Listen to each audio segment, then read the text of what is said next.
Hi friends, అందరికీ నమస్కారం. అంజలి కథలకి స్వాగతం. ఈరోజు జానపద కథ పేరు అన్నదమ్ములు. రచించిన వారు ముదిగొండ శివప్రసాద్ గారు. ఐరావతి అనే నగరాన్ని పరిత్యాగసేనుడు అనే రాజు పరిపాలిస్తూ ఉండేవాడు. అతడు గొప్ప పరాక్రమవంతుడు. ఆయన రాజ్యంలో ప్రజలు సుఖశాంతులతో జీవిస్తూ ఉండేవారు. ఆయనకు 2 భార్యలు. పెద్ద భార్య పేరు అధిక సంగమ, రెండవ భార్య పేరు కావ్యాలంకార. వారిద్దరినీ ప్రభువు సమానంగా ప్రేమించేవాడు. ఏ వస్తువునైనా సరే ఇద్దరికీ సమానంగానే పంచి ఇచ్చేవాడు. అయితే పరిత్యాగసేనుడికి ఒక క్లేశము మిగిలిపోయింది. 2 భార్యలు ఉన్నప్పటికీ వారికి సంతానం కలగలేదు. ఎన్ని పూజలు చేసినా, తీర్థయాత్రలు చేసినా ఫలితం కనిపించలేదు. ఇక ఇలా కాదని ప్రభువు రాజ్యభారం కొన్నాళ్లు మంత్రులకు అప్పగించాడు. తాను ఏకాంతంగా దుర్గాదేవి ఆలయానికి వెళ్ళాడు. అక్కడ పుత్రార్థి అయి దేవుని గూర్చి కఠోర తపస్సు చేశాడు. కొంతకాలము నీళ్లను మాత్రమే త్రాగాడు. ఆ తర్వాత కేవలము వాయుభక్షణ చేసి అమ్మవారిని పూజించాడు. ఆయన తీవ్ర తపస్సుకు దుర్గాదేవి సంతసించింది. ఒకనాడు స్వప్న సాక్షాత్కారం ఇచ్చింది. కుమారా, నీ తపస్సుకు మెచ్చాను, వరం కోరుకో అన్నది దుర్గాదేవి. తల్లి జగజ్జనని, ఇన్నాళ్ళకి కరుణించావా అమ్మా? నేను అపుత్రకుడని. నా తర్వాత రాజ్యార్హత మా వంశంలో ఎవరికీ ఉండదు. కాబట్టి నా కోసము, మా ఐరావతి సామ్రాజ్య క్షేమము కోసము దయతో నాకు పుత్ర సంతానాన్ని ప్రసాదించి తల్లి అన్నాడు దేవితో పరిత్యాగసేనుడు. దుర్గాదేవి అతని ప్రార్థనలకు, తపస్సుకు సంతోషించింది. తథాస్తు, నీ కోరిక వెంటనే నెరవేరుతుంది. ఉదయమే నువ్వు ఇక్కడి నుంచి వెళ్ళిపోవచ్చును అని చెప్పి దుర్గాదేవి స్వప్నంలో అదృశ్యురాలైంది. పరిత్యాగసేనునికి మెలకువ వచ్చింది. అటూ ఇటూ చూస్తే ఎవరూ కనపడలేదు. కానీ అతనికి ఎదురుగా 2 కలసముల మీద 2 మామిడి పళ్ళున్నాయి. అవి భూమి మీద కాచిన పండ్లు కావు, దేవలోకంలోనివి. ఓహో, దుర్గాదేవి కరుణామయి. నా మనసులోని కోరికను ఆమె చెప్పకుండానే గ్రహించింది. నాకు 2 భార్యలు కాబట్టి 2 సమంగా పంచుకునే నిమిత్తము అమ్మవారు 2 పళ్ళని ఇచ్చింది అనుకున్నాడు పరిత్యాగసేనుడు. మరునాడు ఉదయము దుర్గా మందిరం నుంచి బయలుదేరి ఐరావతి నగరానికి చేరాడు. తపస్సు చేసి వచ్చిన ప్రభువుకు మంత్రులు, సామంతులు అందరూ స్వాగతం పలికారు.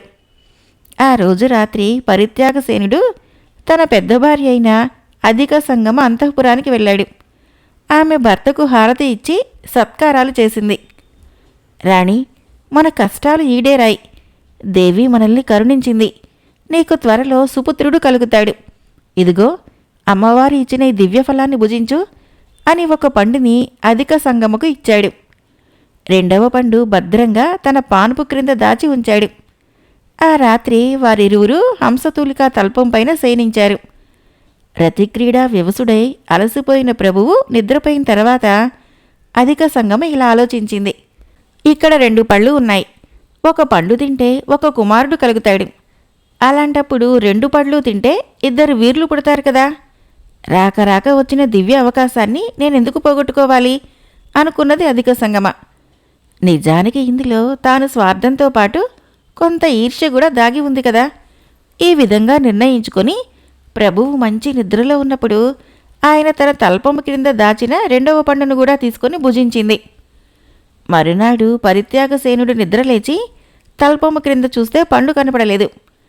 అతడు ఆందోళన చెంది అటూ ఇటూ వెతికాడు. ఫలితం కనిపించలేదు. ఏమిటి ప్రభు వెతుకుతున్నారు అని ప్రశ్నించింది అధిక సంగమ. ఇక్కడ ఒక పండు పెట్టాను, ఏమైంది రాణి అన్నాడు పరిత్యాగసేనుడు. ఓహో, అదా, ఇది దివ్యఫలము అని చెప్పారు కదా. అధికస్య అధిక ఫలం అని 2వ పండును కూడా నేనే భుజించాను.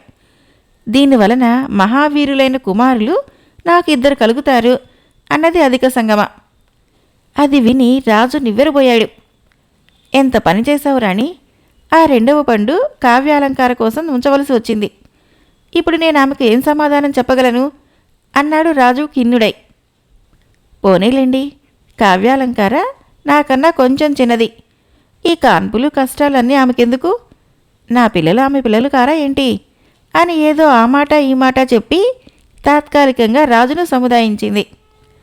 అయితే ఈ ఊరడింపు వలన పరిత్యాగసేనుడు మనశ్శాంతిని పొందలేకపోయాడు. దీని పరిణామం ఎలా ఉంటుందోనని భయపడ్డాడు. ఈ విషయము కావ్యాలంకారకు కూడా తెలిసింది. ఆమె మొదట కొంత దుఃఖించింది. తర్వాత ఆమెలో కక్ష, అసూయ బయలుదేరాయి. తనకు మాత్రం కొడుకు పుట్టాలి అని కోరిక ఉండదా? కేవలం తనను గొడ్రాలుగా ఉంచాలనే కోరికలో పెద్దరాణి ఈ దుర్మార్గానికి పాల్పడింది. కాబట్టి ఆమె మీద తగిన సమయం చూసుకొని పగ తీర్చుకోవాలని నిశ్చయించుకుంది కావ్యాలంకార. అయితే పరిస్థితులు అనుకూలంగా లేకపోవటం వలన అప్పటికి తన కక్షను వెల్లడించకుండా ఏమీ తెలియనట్లే ఉండిపోయింది. పైగా అక్కపైన లేనిపోని ప్రేమను కూడా ఒలకపోసింది. పెద్దరాణి గర్భవతి అయింది. ఒక సుముహూర్తాన ఆమె 12 పిల్లల్ని ఇద్దరిని కన్నది. పరిత్యాగసేనుడు ఎంతో వైభవంగా వారి జననోత్సవాన్ని నిర్వహించాడు. దైవాంశ సంభూతుడైన ఆ పిల్లలకు నామకరణం చేశాడు. పెద్దవాడి పేరు ఇందీవరసేనుడు, రెండవ వాడి పేరు అనిచ్ఛాసేనుడు. క్రమంగా పిల్లలు అల్లారు ముద్దుగా పెరిగి పెద్దవారైనారు. క్షత్రియోచితములు అయిన శస్త్ర విద్యలు ఎన్నో నేర్చారు. వారి పెరుగుదలను చూసి పరిత్యాగసేనుడు అధిక సంగమ పొందుతున్న ఆనందము అంతా ఇంతా కాదు. అయితే వీరి సంతోషము శుక్లపక్ష చంద్రుని వలె ఉంటే కావ్యాలంకార మనసు బహుళపక్షం వలె ఉన్నది. రోజురోజుకు ఆమె అసహనం ఎక్కువ కాసాగింది. అయితే అధిక సంగమ తండ్రి గొప్ప మేధావి. అందువల్ల ఆయనను ప్రభువు తన మంత్రిగా కూడా నియమించాడు. ఆవలిస్తే పేగులు లెక్కపెట్టగల మహాశక్తి గల మంత్రిని చూసి కావ్యాలంకార భయపడింది. తాను ఇప్పుడు ఏదైనా అపకారం తలపెడితే వాళ్ళు పసిగడతారు, మొదటికే మోసం వస్తుంది అనుకుంది కావ్యాలంకార. ఇందీవరసుడు పేరుకు తగ్గట్లే అందగాడు. అతని కన్నులు విశాలమైన కలువ రేఖలు వంటివి. అతని పరాక్రమము అతిలోకమైనది. అనిచ్ఛాసేనుడు అన్నను ఎప్పుడూ విడిచి ఉండడు. యుక్త వయసు వచ్చిన తర్వాత వారిరువురు తండ్రిని కలిసి ఇలా విన్నవించారు. నాయనగారు, మేము క్షత్రియోచితమైన విద్యలలో ఎంతో నేర్పు సంపాదించాము. మా పరాక్రమాన్ని పరీక్షించుకోవలసిన సమయము మీరు అనుమతిస్తే మేము దిగ్విజయ యాత్రకు వెళతాం. దీనివల్ల మా కోరిక తీరుతుంది, రాజ్యము విస్తరిస్తుంది. దయతో మమ్ము విజయయాత్ర పోవటానికి ఆశీర్వదించి అనుమతినివ్వండి. ఇలా కొడుకులు అర్థించేసరికి పరిత్యాగసేనుడు సంతోషపడ్డాడు. వారి కోరిక మిక్కిలి సమంజసమైనది. పైగా వారిరువురు దేవీ ప్రసాదిత సంజనితులు కాబట్టి వారికి ఎట్టి భయమూ లేదు.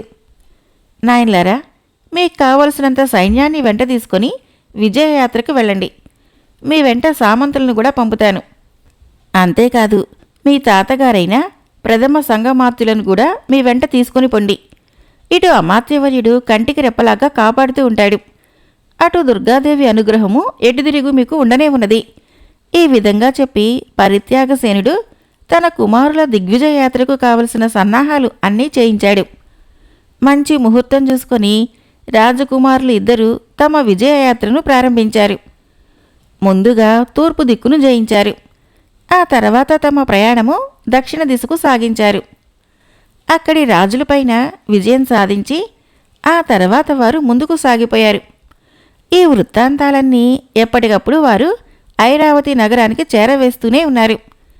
అధిక సంగమ, పరిత్యాగసేనుడు ఈ విజయ వార్తలు విని ఎంతో ఆనందించారు.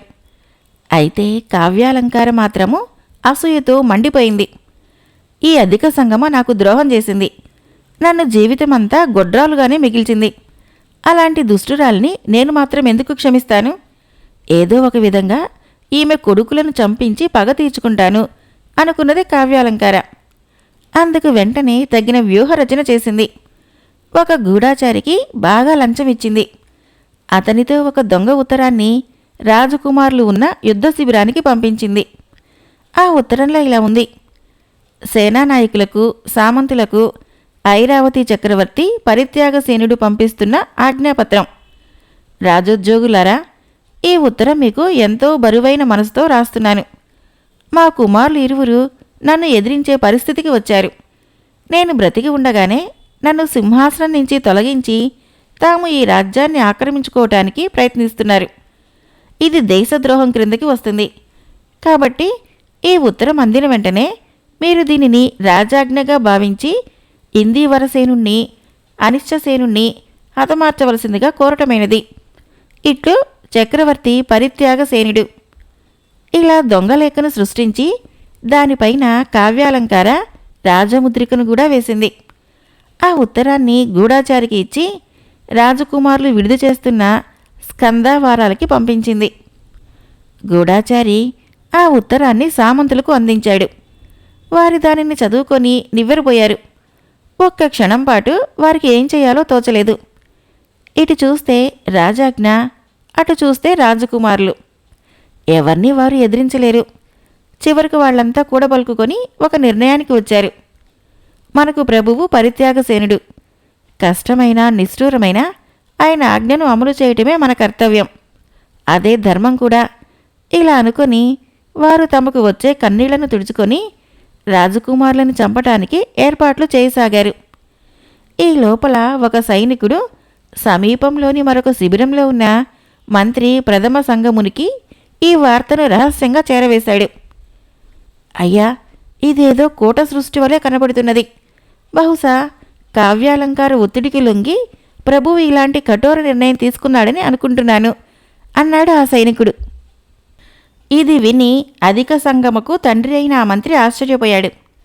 తన మనవల్ని రక్షించుకోవాల్సిన బాధ్యత తన మీద ఉంది. అందుకని రాత్రికి రాత్రే తగిన వ్యూహరచన చేసి రాజకుమారులిద్దరినీ 2 గుర్రాలపైన ఎక్కించి అక్కడి నుంచి తప్పించాడు. సూర్యోదయం అయ్యేసరికి వారు ముగ్గురు సైనిక శిబిరాలను దాటి ఎంతో దూర ప్రాంతాలకు వెళ్ళిపోయారు. ఆ విధంగా అరణ్య మార్గాన్ని బట్టి వారి దిక్కు దారి లేకుండా ఏ దారి కనపడితే ఆ దారిన వెళ్ళిపోయారు. క్రమంగా అలసట బాగా ఎక్కువైంది. ఆ అరణ్యంలో తాగేందుకు నీళ్లు లేక గుర్రాలు 2 క్రిందపడి ప్రాణాలు విడిచాయి. తమ తాతగారిని వెంటబెట్టుకుని రాజకుమారులిద్దరూ కాలినడకనే ప్రయాణం సాగించారు. ఎంత దూరం వెళ్ళినా అతీగతి కనబడటం లేదు. ఎక్కడా తాగే నీటి సౌకర్యం లేదు. అయినా అలాగే ఆ ముగ్గురు ముందుకు సాగిపోతున్నారు. ఈలోగా ప్రయాణపు బడలికకు తట్టుకోలేక ముసలివాడైన ప్రథమ సంగముడు కూడా రాలిపోయాడు. నేలపై పడిన తాతగారిని చూసి రాకుమారులిద్దరూ దుఃఖించారు. అయితే విచారపడి లాభం ఏమిటి? అందుకని కర్తవ్యోన్ముఖులై అక్కడికక్కడే ఆయనను ఖననం చేశారు. ఆ తర్వాత మళ్ళీ తమ యాత్రను సాగించారు. తమ్ముడు, దిక్కులేని వారికి దేవుడే దిక్కు అంటారు. మనమిప్పుడు అడుగు తీసి అడుగు ముందుకు వేయలేని పరిస్థితిలో ఉన్నాం. ఈ కీకారణ్యంలో దారి తప్పిపోయాం. దీని నుంచి ఎలా బయటపడాలో తెలియదు. కష్ట సమయంలో కాళీమాతను స్మరించుకోవలసిందిగా మన తండ్రి గారే లోగడ మనకు సలహా ఇచ్చారు. కాబట్టి ఆ జగజ్జననిని వేడుకుంటే మనకు ఏదైనా దారి కనపడకపోదు అని ఇందీవరసేనుడు తమ్ముడికి బోధించాడు. ఆ తర్వాత ఇరువురు అక్కడే చెట్టు కింద కూర్చొని అమ్మవారిని ప్రార్థింపసాగారు. అలా వారు ధ్యానం చేస్తున్న సమయంలో వారి నెత్తిమీదుగా కొన్ని జలపక్షులు అరుస్తూ వెళ్ళాయి. అంటే ఆ సమీపంలోనే ఎక్కడో సరస్సు గాని సెలయేరు గాని ఉన్నదన్నమాట. అమ్మ జగజ్జనని, తలచినంత మాత్రమునే వచ్చి ఆదుకున్నావా తల్లి అని వారిరువురు దుర్గాదేవికి 100 సహస్ర నమస్కారాలు సమర్పించుకొని ఆ జలపక్షులు ఎటు వెళ్ళాయో గమనిస్తూ ముందుకు పోయారు. చల్లని పూలజల్లులతో కొన్ని చెట్లు స్వాగతం పలికాయి. ఆశ్చర్యంగా అక్కడ ఒక సెలయేరు, ఆ పక్కనే కొన్ని ఫలవృక్షాలు కనబడ్డాయి. ఏటిలో స్నానం చేసి కావలసినంత నీరు త్రాగి బడలికను తీర్చుకున్నారు. సమీపంలోని చెట్ల నుంచి మధుర ఫలాల్ని కోసుకుని తిని ఆకలిని తీర్చుకున్నారు. ఈ విధంగా వారు క్రమంగా ముందుకు సాగి వింధ్యావాసిని దేవాలయానికి చేరారు. అక్కడ వారు కఠోర తపస్సును ప్రారంభించారు. ఇది ఇలా ఉండగా అక్కడ సైనిక శిబిరంలో తెల్లవారేసరికి రాజకుమారులు కనపడలేదు. దీనితో సేవానాయకులకి సామంతులకు భయం కలిగింది. రాజాజ్ఞను తాము ఉల్లంఘించామని పరిత్యాగసేనుడు భావించవచ్చు. అందువలన ముప్పు తమ మీదకి రాకముందే తప్పు తమది ఏదీ లేదని ప్రభువులకు చెప్పాలి అనుకున్నారు వాళ్ళు. ఈ పని ఎవరు చేసి ఉంటారు? వెంటనే విచారించారు. అవతల ఉన్న శిబిరంలో మంత్రి ప్రథమ సంగముడు కూడా కనబడటం లేదని, దీనిని బట్టి తాతగారే ఏదో పన్నాగం పన్ని తన మనవుల్నిద్దరినీ ఇక్కడి నుంచి తప్పించారని ఊహించారు. ఇక చేసేది లేక వారు అక్కడి నుంచి ఐరావతి నగరానికి వచ్చారు. జరిగిందంతా చెప్పారు. ప్రభు, ఇందులో మా దోషమేమీ లేదు. మీ లేఖ అందుకోగానే మేము తమ ఆజ్ఞను నిర్వహించేందుకు అన్ని ప్రయత్నాలు చేశాం. తెల్లవారేలోగే రహస్యంగా రాజకుమారులని సంహరించడానికి ఏర్పాట్లు పూర్తయినాయి. అయితే ఈ లోపలే మంత్రిగారు పన్నాగం పన్ని మాకు ఎవరికీ తెలియకుండానే వారిద్దరినీ సైనిక శిబిరాల నుంచి తప్పించారు. ప్రభు, మేము నిరపరాధులం అని విన్నవించుకున్నారు. ఇది విని పరిత్యాగసేనుడు దిగ్భ్రాంతిని చెందాడు. ఒరే మూర్ఖులారా, ఏమిట్రా మీరు వాగుతున్నారు? నేను నా కొడుకుల్ని చంపవలసిందిగా మిమ్మల్ని కోరానా? ఎన్నో సంవత్సరాలు కఠోర తపస్సు చేస్తే దేవి వరప్రసాదంగా జన్మించిన బిడ్డలు వారు. అట్టి ప్రియపుత్రులను చంపవలసిందిగా నేనెందుకు కోరతాను? అది విని సేనానాయకులు భయపడ్డారు. అయ్యా, మేమేం చేయము, ఇదిగో మీరే స్వయంగా పంపిన ఉత్తర్వు చూడండి అని వారు రాజలేఖని ప్రభువులకు చూపించారు. అది చదివి పరిత్యాగసేనుడు ఉగ్రుడైపోయాడు. అవురా, ఇదేదో కూట సృష్టి. ఈ ఉత్తరం నాది కాదు. ఈ సంతకం గాని రాజముద్ర గాని నావి కావు. మరి ఈ ఉత్తరాన్ని ఎవరు సృష్టించి ఉంటారు అని వెంటనే గూఢాచారులను వినియోగించాడు. వారు రహస్యంగా సమాచారం సేకరించి దొంగ ఉత్తరాలు సృష్టించగల వ్రాయగల వాణ్ణి పట్టుకున్నారు. అతనిని అడుగగా, అయ్యా, ఇందులో నా తప్పేమీ లేదు. చిన్నరాణి గారు, కావ్యాలంకారమ్మ గారు ఎలా చేయమంటే నేను అలా చేశాను అని నిజం చెప్పేశాడు.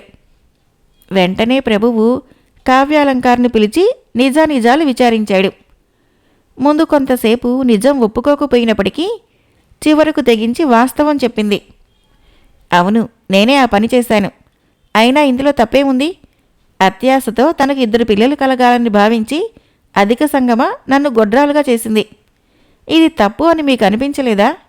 కేవలం నా పని మాత్రమే మీకు అసూయగా కనిపిస్తున్నదా అని ప్రశ్నించింది కావ్యాలంకార సూటిగా. ఈ మాటలు విని మహారాజు పరిపరి విధాలా వాపోయాడు.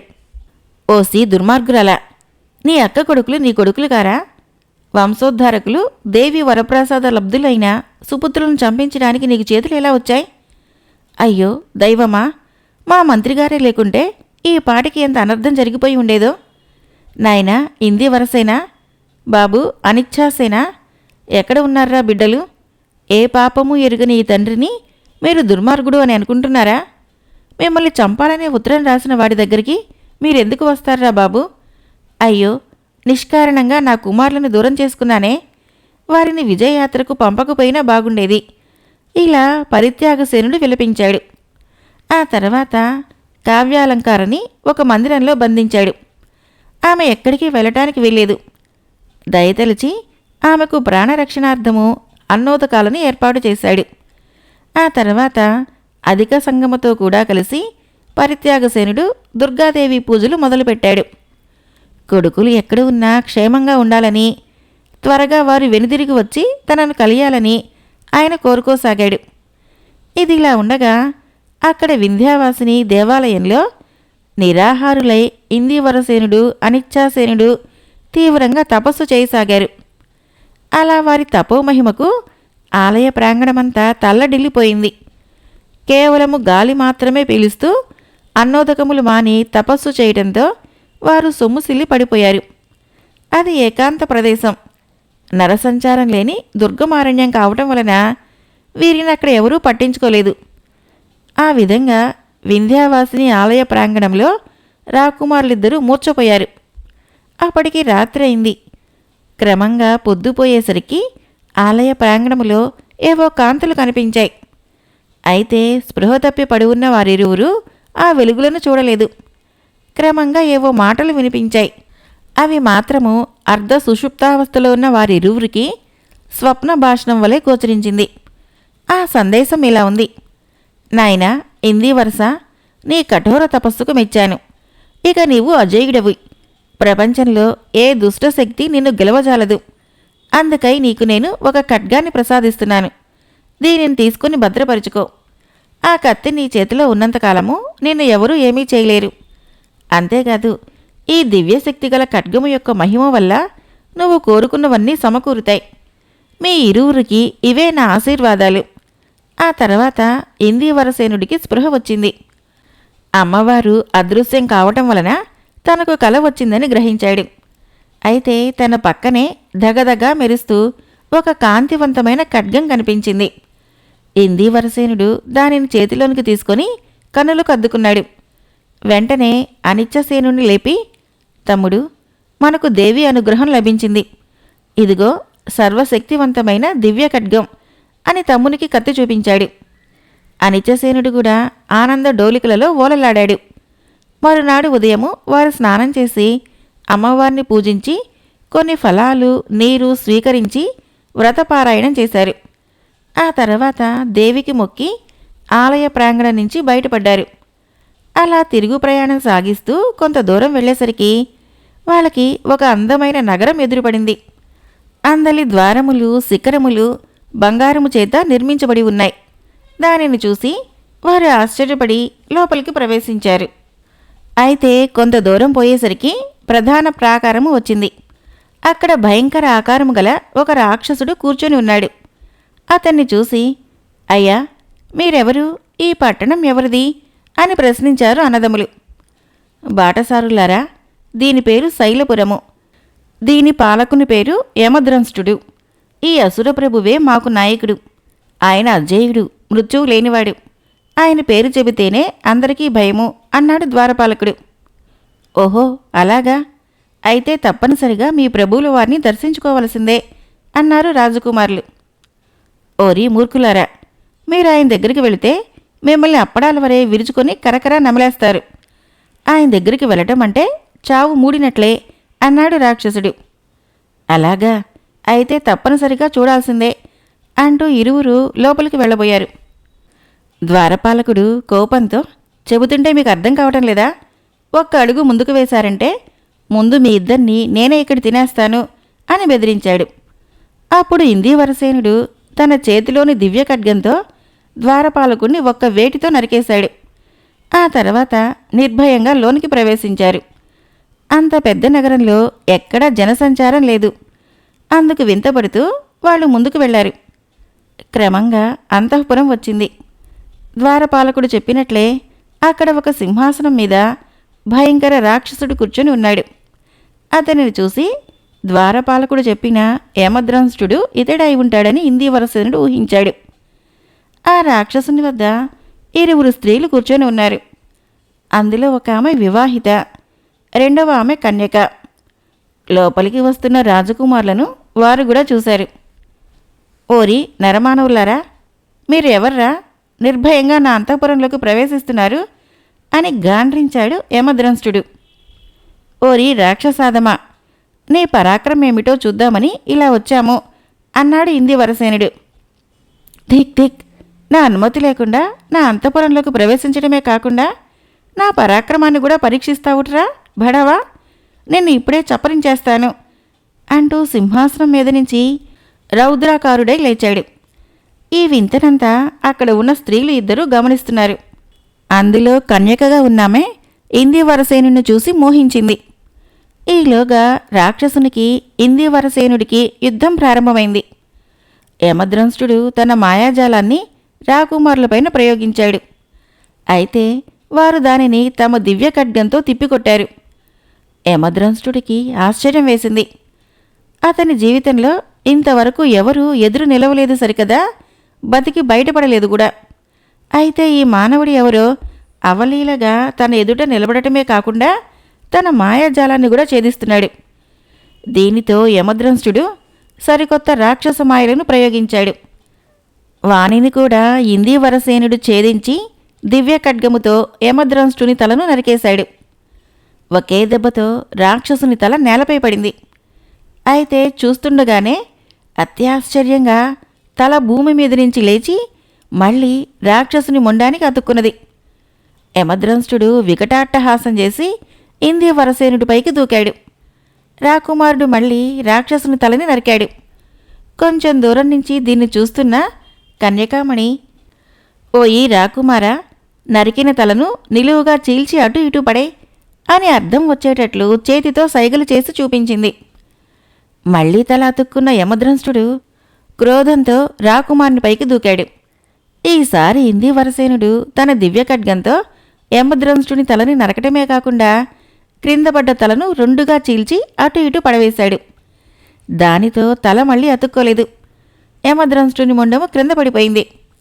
ఈ విధంగా ఇందీవరసుడు యమద్రంష్టుని సంహరించి విజయం సాధించాడు. అక్కడ ఉన్న ఇరువురు స్త్రీలు అక్కడికి వచ్చి రాజకుమారులిద్దరికీ నమస్కరించారు. అయ్యా, తామెవరు? అజేయుడైన ఈ రాక్షసుని సంహరించే శక్తి మీకు ఎలా లభించింది అని ప్రశ్నించారు. సుందరీమణులారా, ఇతడు నా తమ్ముడు అనిచ్చసేనుడు. నా పేరు ఇందీవరసేనుడు. మాది ఐరావతి నగరం. మా తండ్రి గారి పేరు పరిత్యాగసేనుడు. కారణాంతరాల వల్ల మేము వింధ్యారణ్యములలోనికి ప్రవేశించాము. అక్కడ వింధ్యావాసిని దయవలన దివ్య ఖడ్గాన్ని సంపాదించాం. కాబట్టి మేము రాక్షసమాయను జయించగలిగాము. దానికి తోడు కన్యకామణి చేసిన సైగల వల్ల రాక్షసుని మృత్యువు రహస్యం తెలుసుకుని అతనిని వధింపగలిగాం. ఇంతకు ఈ నిర్జనమైన ఈ అందాల నగరంలో మీరు ముగ్గురే ఎందుకు ఉన్నట్లు అని ప్రశ్నించాడు. అప్పుడు ఆ కన్యకామణి ఇలా చెప్పింది. అయ్యా, ఇది నిర్జన నగరము కాదు, సజీవ నగరమే. దీని పేరు శైలపురము. దీనిని పాలించే రాజు పేరు వీరాధుజుడు. ఈ సుందరీమణి పేరు మందనద్రంష్ట. ఈమె వీరభుజుని భార్య. నా పేరు ఖడ్గద్రంష్ట. నేను ఈ రాక్షసుని చెల్లెల్ని. మా అన్న శైలపురాన్ని జయించాడు. వీరభుజునితో పాటు ఇక్కడ మానవులందరినీ భక్షించాడు.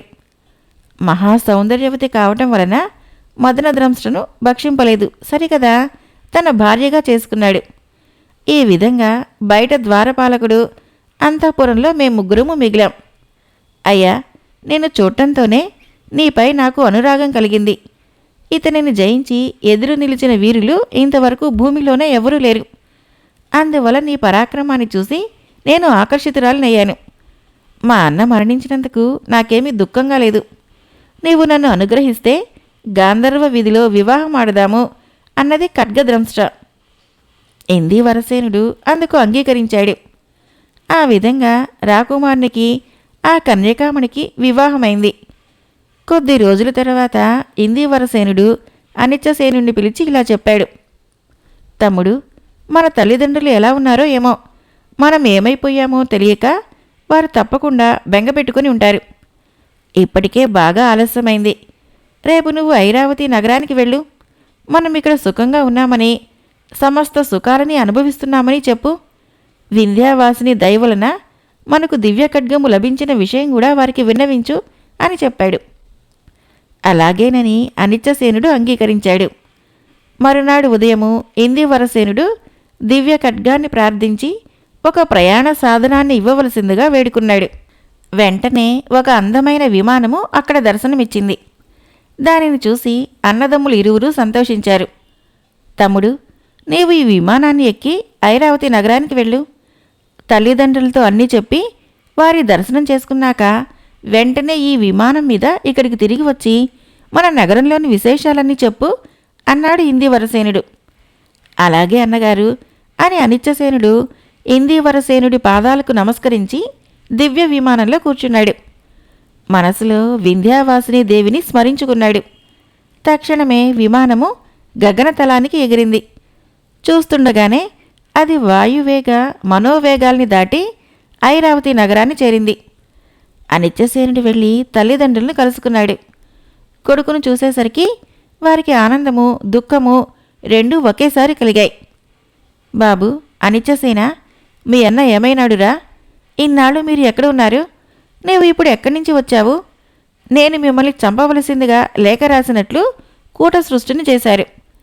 వరపుత్రులను చంపుకునేంత అజ్ఞానినా నేను అని పరిత్యాగసేనుడు కంటతడి పెట్టుకున్నాడు. అసూయ చేత కావ్యాలంకార చేసిన మోసమునంతా వివరంగా అనిచ్చసేనుడికి చెప్పాడు రాజు. ఇందీవరసేనుడు సుఖంగానే ఉన్నాడని, ఆయన శైలపురము అనే ప్రాంతాన్ని పరిపాలిస్తున్నాడని చెప్పాడు అనిచ్చసేనుడు. తమ తాతగారైన ప్రథమ సంగముడు ఏ విధంగా తమని అక్కడి నుంచి తప్పించింది వివరించాడు. ఆ తర్వాత అరణ్యంలో తాతగారు పోవటము, తాము వింధ్యావాసిని దేవి వద్ద తపస్సు చేసి దివ్య ఖడ్గాన్ని సంపాదించడము, యమద్రంష్టుణ్ణి సంహరించడమో, ఆయన చెల్లెలు అయిన ఖడ్గద్రంష్ట్రను ఇందీవరసేనుడి వివాహం చేసుకోవడమో, ఈ వివరాలన్నింటినీ తల్లిదండ్రులకు చెప్పాడు అనిచ్చసేనుడు. అది విని రాజదంపతులు బాగా సంతోషించారు. బడలిక తీర్చుకొని కొద్ది రోజులు ఐరావతి నగరంలోనే అవిచ్చసేనుడు ఉన్నాడు. ఆ తర్వాత అన్నగారి ఆజ్ఞ ప్రకారము తల్లిదండ్రుల వద్ద సెలవు తీసుకొని ఐరావతి నగరాన్ని వదిలిపెట్టాడు. దివ్య విమానంలో కూర్చొని వింధ్యావాసిని దేవుని స్మరించాడు అవిచ్చసేనుడు. విమానము చూస్తుండగానే గగనతలానికి ఎగిరింది. ఆ విధంగా ఆకాశ మార్గంలో ప్రయాణం చేస్తూ ఐరావతి నగరం నుంచి శైలపురానికి చేరాడు. అప్పటికి సూర్యోదయమైంది. విమానము దిగి నేరుగా అన్నగారు ఉండే మందిరానికి వెళ్ళాడు. అక్కడ ఏమీ సందడి వినిపించడం లేదు. బహుశా వీరంతా కలిసి ఎక్కడికి వెళ్ళి ఉంటారా అని ఆలోచిస్తూ అవిచ్చసేనుడు అంతఃపురము లోపలి భాగానికి వెళ్ళాడు.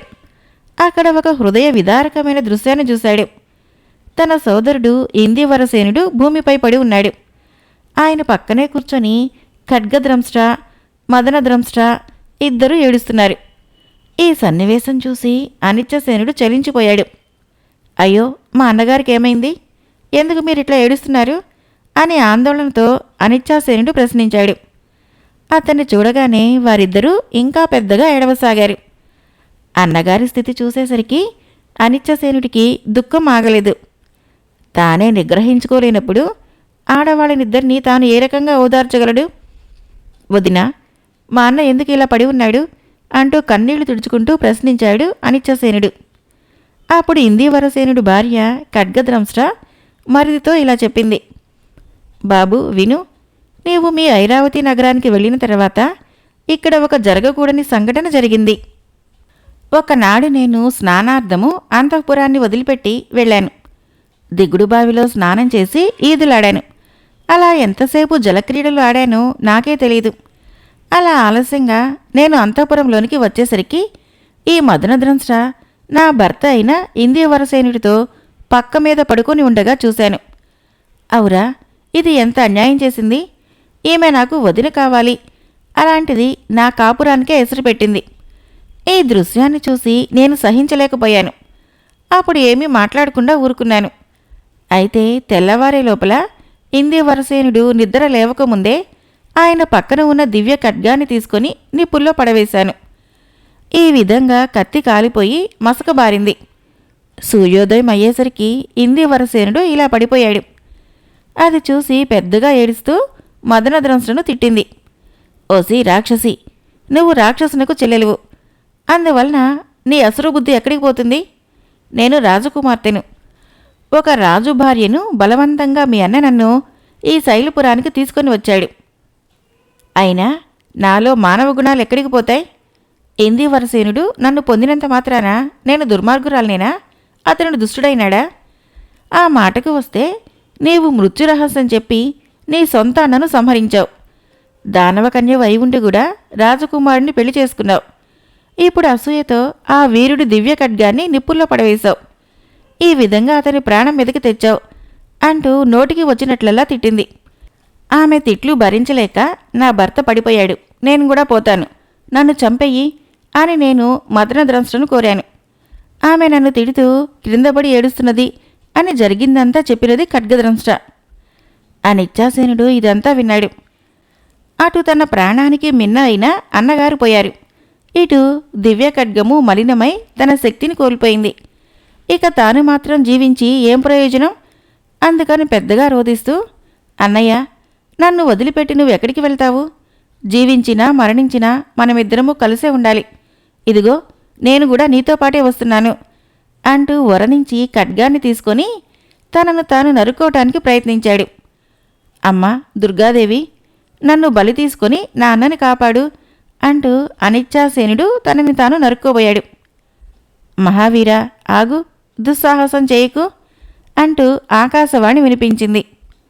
ముగ్గురు నివ్వెరపోయి అటువైపు చూశారు. అక్కడ అదృశ్య రూపంలో దుర్గాదేవి ఇలా చెప్పింది. అనిచ్చసేన, నువ్వు తొందరపడి బలిదానం చేయవలసిన అవసరం లేదు.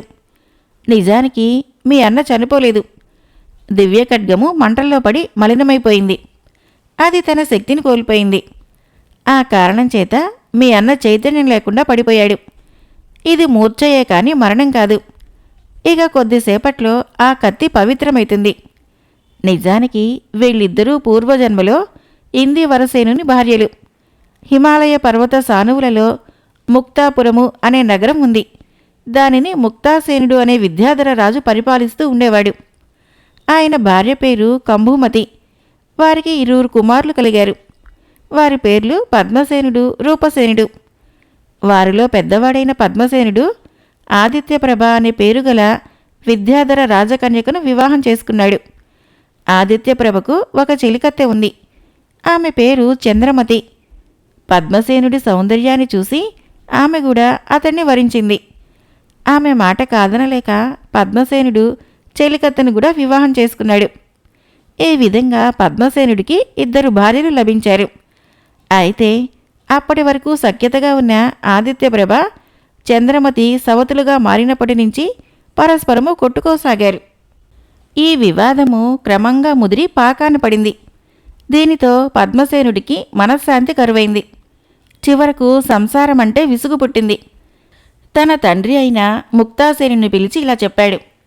నాయనా, నేను ఈ ముక్తాపురాన్ని వదిలిపెట్టి వెళ్ళిపోతున్నాను. నాకు ఈ భార్యలు వద్దు, ఈ సంసారము వద్దు. అడవిలోకి పోయి తపస్సు చేసుకుంటాను. తండ్రిగా మీ అనుజ్ఞను ఇవ్వండి అని ప్రార్థించాడు కొడుకు. అందుకు విద్యాధర చక్రవర్తి ముక్తాసేనుడు అంగీకరించలేదు. బాబు, మేము వృద్ధులమైనాము. మా తర్వాత రాజ్యభారము నువ్వు స్వీకరించవలసి ఉన్నది. అలాంటిది ఇటు ముసలి తల్లిదండ్రులని, అటు భార్యలని, రాజ్యపాలనా కర్తవ్యాన్ని వదిలిపెట్టి తపస్సుకు పోతాననటం తగదు. నాయనగారు, ఈ సవతుల కొట్లాటని భరించటం కన్నా గంగలో దూకి చావటం మేలు. మీరు 100 చెప్పండి, 1000 చెప్పండి. నేను మాత్రము ఇక ముక్తాపురంలో ఉండే ప్రసక్తి లేదు అన్నాడు పద్మసేనుడు ఖండితంగా. అది విని విద్యాధర రాజు అయిన ముక్తాసేనుడు మండిపడ్డాడు. లోకంలో ఎందరికి 2 భార్యలు లేరు? అంతకంటే ఎక్కువ మంది ఉన్నవారు కూడా ఆనందంగా జీవితం గడుపుతున్నారే గాని నీ వలె అడవికి పారిపోతామని అనటం లేదు. అడవికే ఎందుకు, భూలోకానికే పో. దివ్యత్వాన్ని కోల్పోయి నువ్వు మానవుడివై పుడతావు అని శపించాడు. అప్పుడు పద్మసేనుడు తండ్రి పాదాలపైన పడి దుఃఖించాడు. నేను విద్యాధరత్వాన్ని కోల్పోలేను. దయచేసి నన్ను మన్నించి నాకీ మానవ జన్మను ఇవ్వకండి. మిమ్మల్ందరినీ వదిలి నేను భూలోకానికి పోలేను. ఇలా వేడుకుంటున్న పెద్ద కుమారుని చూసి ముక్తాసేనుడు శాంతించాడు. బాబు, నా శాపము అమోఘము, దీనికి తిరుగులేదు. అయినా నీవు కన్నబిడ్డవు కాబట్టి శాపవసానము కూడా ప్రసాదిస్తున్నాను. నీతో పాటే నీ భార్యలు, సోదరుడు కూడా భూమి మీద పుడతారు. కొన్నాళ్ల తర్వాత నీవు సమస్త పృథ్వీని జయించి చక్రవర్తివైతావు. భూమిపైన సుఖభోగాలు అనుభవించి తిరిగి విద్యాధర లోకానికి తిరిగి వస్తావు అని చెప్పి ఆశీర్వదించాడు. ఆ పద్మసేనుడే ఈ ఇందివరసేనుడు. ఆ రూపసేనుడివే నువ్వు. విద్యాధర కన్యకులైన ఆదిత్యప్రభ, చంద్రమతి భూలోకంలో మదనదంశ్ర, ఖడ్గద్రంశ్ర అనే పేరుతో జన్మించారు. కాబట్టి వీరి సంబంధము ఇప్పటిది కాదు. ఆశీర్వాదము వలన దివ్య ఖడ్గము పవిత్రమైతున్నది. నీ అన్న ఇప్పుడే లేస్తాడు, దుఃఖించకు అని చెప్పింది దుర్గాదేవి. దేవి ఆశీస్సులతో నిద్ర నుంచి మేలుకున్నట్లు ఇందివరసేనుడు లేచి కూర్చున్నాడు. దివ్య ఖడ్గము తిరిగి దగదగ ప్రకాశించసాగింది. అందరూ దుర్గాదేవిని స్తుతించారు. ఆ తర్వాత ఇందివరసేనుడు దివ్య విమానాన్ని ఎక్కి భార్యలతోనూ సోదరునితోనూ కలిసి ఐరావతికి బయలుదేరాడు. గగన విహారం చేస్తూ వారు సూర్యోదయం వేళకు ఐరావతిని చేరారు. అనుకోకుండా వచ్చిన కొడుకుని, కోడళ్ళని చూసి పరిత్యాగసేనుడు అధిక సంగమ ఆనంద సాగరంలో ఓలలాడారు. అధిక సంగమ కుమారుల ముఖాన్ని ముద్దాడుకుంది. కోడలను ఆశీర్వదించింది. వారు జరిగిందంతా సవివరంగా తల్లిదండ్రులకు చెప్పారు. పరిత్యాగసేనుడు రాజ్యభారాన్ని పూర్తిగా తన పెద్ద కుమారుడైన ఇందివరసేనుడికి అప్పగించాడు. ఈ విధంగా ఐరావతికి ప్రభువుగా పట్టాభిషిక్తుడైన ఇందివరసేనుడు తన అనుంగ సోదరుడు అనిచ్ఛాసీనుని సహాయంతో దండయాత్రకు బయలుదేరి అన్ని దిక్కులను జయించాడు. ఆ విధంగా ఐరావతి రాజ్యాన్ని విస్తరింపజేసి చాలా కాలము తన పరిపాలనలో ప్రజలందరినీ ఆనందింపజేశాడు. చివరకు శాపాలు ముగిసి ఇందీవరసేనుడు, అనిచ్చాసేనుడు, మదనద్రంష్ట్ర, ఖడ్గద్రంష్ట్ర విద్యాధరత్వాన్ని పొంది హిమాలయ సానువుల్లోని ముక్తాఫలపురానికి చేరుకున్నారు. కథ అయిపోయింది. ఫ్రెండ్స్, నా కథలు నచ్చినట్లయితే మన ఛానల్ని తప్పకుండా సబ్స్క్రైబ్ చేయండి, లైక్ చేయండి, షేర్ చేయండి, కామెంట్ చేయండి. Thank you.